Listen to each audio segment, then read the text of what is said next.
China's yuan is at a 16-year low, and the country appears to be experiencing deflation.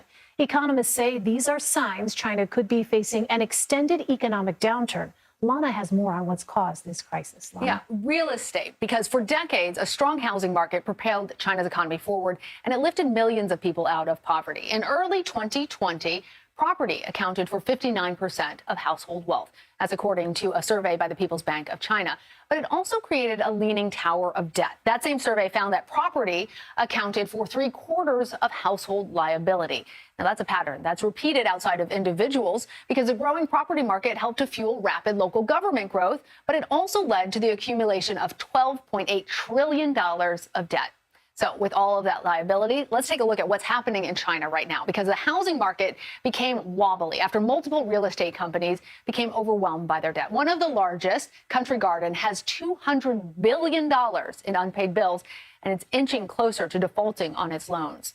Now, the property market defaults are also having an effect on shadow banking. Now, that's lending that's done outside of traditional banks. Unlike here in the U.S., the Chinese real estate market is particularly dependent on shadow banks. They're responsible for an estimated 43% of China's GDP.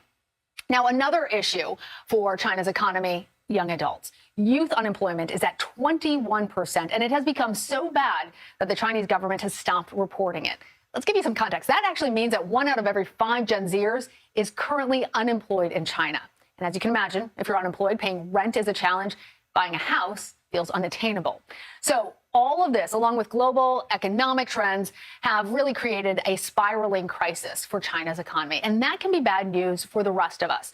China is the #2 economy in the world. And in particular, countries like Zambia, Malaysia, and Chile, well, they have high commodity export rates to China. And for global corporations, a lack of consumer demand is expected. That's a big deal when you consider that the 200 biggest multinationals in America, Europe, and Japan made 13% of their sales in China. Now, there is also some additional concerns that domestic economic crises could push the Chinese government to try and make more aggressive moves against Taiwan.